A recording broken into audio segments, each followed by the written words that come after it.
تو آپ سے ہم گزارش کریں گے کہ ہمیں بتائیں کہ اس دور میں جب کہ ابھی حضرت مسیح موعود علیہ الصلوۃ والسلام نے دعویٰ نہیں کیا تھا، تو آپ کی مصروفیت کیا تھی، آپ کی زندگی کیا جو ہے وہ ایک اگر کچھ حالات میں آپ بیان کر دیں۔ بسم اللہ الرحمن الرحیم۔ یہ جو سوال آپ نے کیا ہے یہ بڑا بنیادی اور اہم سوال ہے، خاص طور پہ اس پس منظر میں جو بھی ہم نے سنا۔ اس وقت کے جو حالات کا نقشہ ہمارے سامنے آیا ہے یہ نہایت ہی المناک نقشہ ہے، اور آج بھی سن کر رونگٹے انسان کے کھڑے ہو جاتے ہیں کہ مسلمان کیا تھے اور کیا بن گئے، اور کتنی بلندیوں پر اللہ تعالیٰ نے ان کو پہنچایا تھا اور کتنی ذلت میں گر گئے تھے۔ لیکن بات یہ ہے کہ یہ بالکل وہی بات ہے جو ہمارے آقا و مولا اصدق الصادقین حضرت محمد مصطفیٰ صلی اللہ علیہ وسلم نے بیان فرمائی تھی کہ آخری زمانے میں ایک وقت آئے گا جب مسلمان اپنے دینی لحاظ سے بہت کمزوری کی حالت میں چلے جائیں گے، اور آپ نے خلاصتاً ایک ایسی مثال بیان فرمائی تھی جس میں فرمایا تھا کہ ایمان ان کے سینوں سے نکل کر ثریا ستارے پر چلا جائے گا، اور ساتھ ہی آپ نے خوشخبری دی تھی کہ یہ امت مسلمہ جس کی بنیاد اللہ تعالیٰ کے علم سے رسول اکرم صلی اللہ علیہ وسلم نے رکھی، یہ امت مسلمہ ہے، یہ اللہ تعالیٰ کی محبوب امت ہے، اور اللہ تعالیٰ کبھی بھی اس امت کو بھی یار و مددگار نہیں چھوڑے گا۔ اپنی غلطیوں اور کوتاہیوں کی وجہ سے جب مسلمان کار مذلت میں گر جائیں گے تو اس وقت اللہ تعالیٰ آسمان سے ایسے اسباب پیدا کرے گا کہ اس امت کو دوبارہ زندہ کیا جائے۔ یحیی الدین و یقیم الشریعہ کے لیے اللہ تعالیٰ کسی اپنے مخلص بندے کو کھڑا کرے گا اور اللہ تعالیٰ اس کی تائید و نصرت کرے گا۔ یہ وہ پس منظر ہے جس میں ہمارے لیے لازم ہو جاتا ہے کہ ہم دیکھیں کہ حضرت مسیح موعود علیہ الصلوۃ والسلام کی ابتدائی زندگی کیا تھی۔ تاریخ سے ثابت ہے کہ حضرت مسیح موعود علیہ الصلوۃ والسلام کی ولادت 13 فروری سن 1835 کو قادیان میں ہوئی، جمعے کا دن تھا، اور یہ وہ زمانہ تھا جیسا بھی آپ نے آخر میں سنا کہ خاص طور پر عیسائیت بڑے زور کے ساتھ اور بڑے اعتماد کے ساتھ آگے بڑھ رہی تھی کہ گویا وہ اس سونے کی چڑیا کو اپنے دامن میں لے لیں، اور نہ صرف ہندوستان میں بلکہ دنیا کے سارے ممالک میں، خاص طور پر حجاز میں، خانہ کعبہ میں، ہر جگہ جا کر اپنے پرچم لہرانے شروع کر دیں۔ اب یہ عجیب اتفاق ہے کہ یہ جو 1835 کا سن ہے، اس میں عیسائیوں نے ہندوستان کے اندر اپنے تبلیغی کاموں کو منظم کرنے کے لیے لدھیانے کے شہر میں سب سے پہلا مشن 1835 میں قائم کیا، اور اللہ تعالیٰ کا تصرف دیکھیں، ہر چیز اللہ تعالیٰ کے اختیار میں ہوتی ہے۔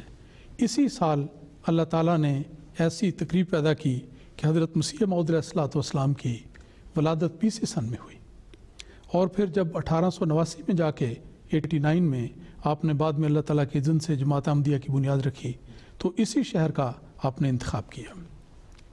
حضرت مسیح موعود علیہ الصلوۃ والسلام کی ابتدائی زندگی کے پر کا ذکر کرنے سے پہلے میں یہ بتانا چاہتا ہوں کہ جس شخص کو اللہ تعالیٰ خدمت دین کے لیے چنتا ہے، خاص طور پر اللہ تعالیٰ کے نبی ہوں یا کسی اور حیثیت میں ہوں، تو اللہ تعالیٰ ہمیشہ ان کو اپنے دستے قدرت میں لے کر ان کی ایک ایسی تربیت کرتا ہے کہ وہ اس ذمہ داری کو ادا کرنے کے قابل ہو سکے۔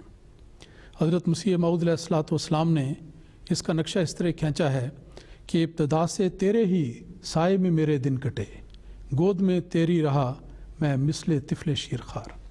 یہ ایک بہت ہی خوبصورت نقشہ ہے اور خلاصہ ہے حضرت مسیح پاک علیہ الصلوۃ والسلام کی اس ابتدائی زندگی کا۔ اور پھر قرآن مجید سے دیکھا جائے تو ابتدائی زندگی کی اہمیت یہ بھی ہے کہ اللہ تعالیٰ نے ہر نبی کی تصدیق کے لیے ایک معیار رسول اکرم صلی اللہ علیہ وسلم کی ذات میں اس طرح قائم فرمایا کہ قرآن مجید کی آیت کریمہ فرماتی ہے، سورہ یونس کی آیت نمبر 17 ہے کہ فقد لبثت فیکم عمرا من قبلہ افلا تعقلون۔ ساری دنیا کو چیلنج کرو کہ دیکھو میں تم میں سے ہوں، تمہارے اندر میں نے اپنی زندگی گزاری ہے، کیا تم عقل اور بصیرت سے کام نہیں لیتے کہ جو شخص کل کے دن تو صدیق اور امین تھا، تم اس کے تعریفیں کرتے روکتے نہیں تھے، آج یکایک وہ خدا تعالیٰ کی ذات پر کوئی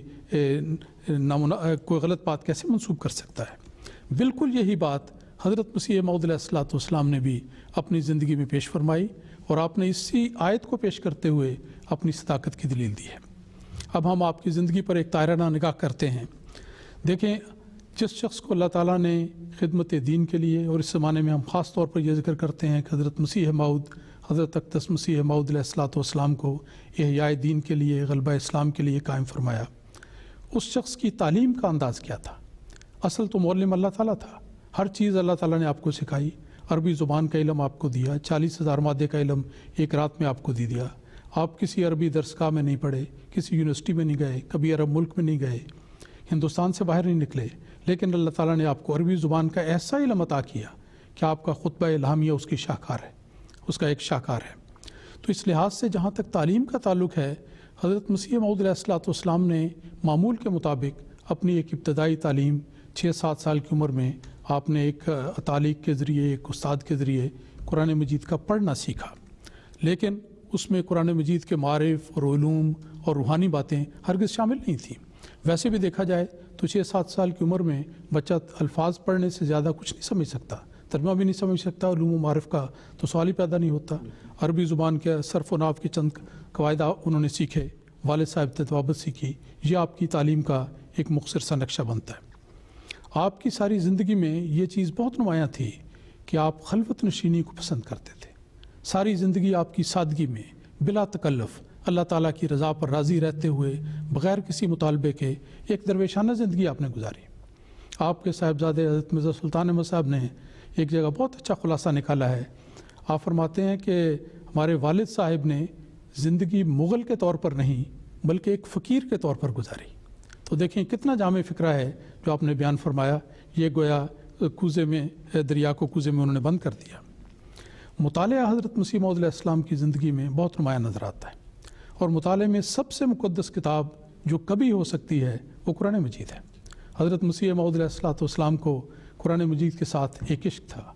आपने तो फरमाया, दिल में मेरे यही है तेरा सहीफ़ा चूमूँ, काबा के कुरान के गिर्द घूमूँ, काबा मेरा यही है। एक दफ़ा का वाक़या है कि कादियान से बटाले के लिए जाना था। आपने यक्का चलते ही कुरान मजीद खोल लिया और उस पर नज़र करनी शुरू की। सूरह फातिहा आपके सामने थी, आपने पढ़ना शुरू किया। बटाला पहुंचने तक जो 12 मील का फासला है, आपने नज़र उठा कर नहीं देखा और मुसलसल कुरान मजीद पर गौर व फिक्र करते चले गए। हज़रत मिर्ज़ा सुल्तान अहमद साहब की एक शहादत है कि मेरे वालिद साहब के पास कुरान मजीद का एक नुस्खा हुआ करता था और काफ़ी पुराना हो चुका था। वो बयान करते हैं कि ये इतना पुराना हो गया था और मैं कह सकता हूँ कि मेरे वालिद साहब ने कम अज़ कम इसको 10,000 मरतबा पढ़ा होगा। तो अंदाज़ा कीजिए कि ज़िंदगी के महदूद सालों में, इब्तदाई सालों का उन्होंने नक्शा खींचा है। 10,000 मरतबा जो कुरान मजीद पढ़ना हज़रत मसीह मऊद अलैहिस्सलाम का ये महबूब तरीन शगल था। आपकी एक मजबूरी भी थी। आपके वालिद साहब के बहुत सारे मुकदमात थे, उनको दुनिया के मामलात से दिलचस्पी भी थी, उन मुकदमात को जीतना भी चाहते थे। तो इसलिए वो चाहते थे कि मेरा ये बेटा भी इन मामलात में मेरी मदद करे। चुनाचे तारीख़ में ज़िक्र आता है कि आपके वालिद साहब ने आपको बारहा कहा कि आप भी इन मुकदमात में जाया करें। तो अगरचे आपका तभी रुझान इस तरफ नहीं था, लेकिन चूँकि वालिद साहब का इसरार होता इसलिए आप चले जाते। लेकिन आपको हकीकत में इसमें दिलचस्पी नहीं होती थी, बल्कि एक दफ़ा का वाक़या तो यूँ बयान किया जाता है कि एक मुकदमे में फ़ैसला गलत हो गया। आप घर को तशरीफ़ लाए तो लोगों ने समझा कि बड़े हंसते मुस्कुराते आ रहे हैं, मुकदमा जीत गए होंगे। तो आपने फरमाया, नहीं, मुकदमा तो हार गए हैं, लेकिन मुझे खुशी ये है कि चलें ये मामला कहीं ख़त्म तो हुआ, हम इन जंजाल से तो निकल आए। तो हज़रत मसीह मऊद अलैहिस्सलाम ने वालिद साहब के हुक्म की पाबंदी करते हुए इन मुकदमात की बाज़ मौक़ों पर पैरवी की, लेकिन हमेशा आपका अंदाज़ ये था कि आपने अल्लाह और रसूल की इताअत को और अपने दीनी फ़राइज़ को हमेशा मुकद्दम रखा। इबादत हज़रत मसीह पाक अलैहिस्सलाम की ज़िंदगी में सर फ़हरिस्त है, इस लिहाज से कि हमेशा इबादत आपका सबसे महबूब तरीन शगल था। आपका सारा वक्त इबादत में गुजरता।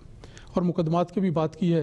एक वाक़या है कि अदालत में मुकदमे के लिए आप तशरीफ़ ले गए, अभी आपकी बारी नहीं आई थी, आपने देखा कि नमाज का वक्त हो गया है, तो आपने कहा कि मैं तो नमाज़ पढ़ लेता हूँ, नमाज का वक्त हो गया है। आप नमाज में मशहूर हो गए, इतनी देर में आपका नाम पुकारा गया, आप नमाज में मसरूफ़ थे, मुकदमे की कार्रवाई एक तरफ़ा हो गई। आपने जब समझा कि ये तो मुकदमा ख़त्म हो गया, नमाज आपने मुकम्मल की, तो उसके बाद जब अदालत में जाके पता किया तो मालूम हुआ कि मुकदमे का फ़ैसला आपके हक़ में हो गया है। तो इस नमाज की बरकत से अल्लाह ताला ने आपको ये फ़ायदा पहुँचाया। लेकिन आपका नमूना देखें कि आपने अल्लाह ताला के ज़िक्र को हर चीज़ पर मुकद्दम रखा। आपकी ज़िंदगी में रियाज़ात का भी हमें ज़िक्र मिलता है। 8-9 महीने तक मुसलसल रोज़े आपने रखे, आपकी खुराक बहुत कम थी। इसी वजह से अल्लाह ताला की तरफ से कुशूफ़ और रोया का सिलसिला आपकी ज़िंदगी में जारी हुआ। यहाँ एक बात और मैं ज़िक्र करना चाहता हूँ कि आपके वालिद साहब की बड़ी ये भी ख्वाहिश थी कि मेरा ये बेटा बाकी ये लोगों की तरह किसी अच्छी मुलाजमत पर चला जाए, किसी जगह मुलाजमत इख्तियार कर ले, लेकिन आपका इस तरफ रुझान नहीं था। बल्कि एक मौके पर एक आला अफसर आया, मसीह मौद अलैहिस्सलाम के वालिद साहब ने पैगाम भेजा एक सिख के ज़रिए कि मेरा एक पुराना दोस्त वाक़िफ़ आया है, अगर तुम चाहो तो मैं उसके ज़रिए कह के तुम्हें किसी अच्छी नौकरी पर लगवा देता हूँ। मसीह मौद अलैहिस्सलाम ने उस सिख दोस्त को जो पैगाम लेकर आए थे उन्हें ये कहा कि जाकर मेरे वालिद साहब को कह दो कि जहाँ मैंने नौकर होना था मैं हो चुका। अब ये एक अजीब आरिफाना फ़िक्रा है जो आपकी ज़ुबान पर जारी हुआ। उस सिख दोस्त ने यही जाके आपके वालिद साहब को बताया तो उन्होंने भी बहुत ही अच्छे रंग में इसको लिया और कहा कि अगर मिर्ज़ा ग़ुलाम अहमद का यही कहना है तो फिर ठीक है। तो आपने मुलाजमत नहीं इख्तियार की, लेकिन जब ये दबाव बढ़ता चला गया तो तारीख़ से पता लगता है कि 1864 से लेकर 1868 तक 4 साल तक आपको बामरे मजबूरी सियालकोट जाकर वहाँ की अदालत में एक ज़िम्मेदारी पर आप मुकर्रर हुए और आपने कुछ अर्सा वहाँ पर काम किया। अब ये 4 साल का अरसा जो आपने वहाँ पर गुजारा, ये महज इस वजह से था कि वालिद साहब के हुक्म की इताअत भी ज़रूरी थी, अगरचे आपका इसमें कतन हरगिज़ कोई रुझान नहीं था। और इस अरसे में भी आपको दुनिया का तजर्बा हुआ कि दुनिया में क्या लोग किस तरह ज़िंदगी बसर करते हैं। आपके दिल में तो बनी नौ इंसान की हमदर्दी थी, पाकदामनी और इबादत और दयानत और इस किस्म के नेक कामों का आपने आला तरीन नमूना दिखाया। और इस अरसे में आपको एक वहाँ पर पादरी हुआ करते थे, पादरी बटलर उनका नाम था, एमए थे और अपने मज़हब के माहिर थे। उनके साथ हज़रत मसीह मौऊद अलैहिस्सलाम की गुफ्तगू भी होती और वो आपकी शख्सियत से बहुत मुतासर थे, तो इस लिहाज से आपको इस बात का तजर्बा भी हुआ। इलाही मुकाशफात का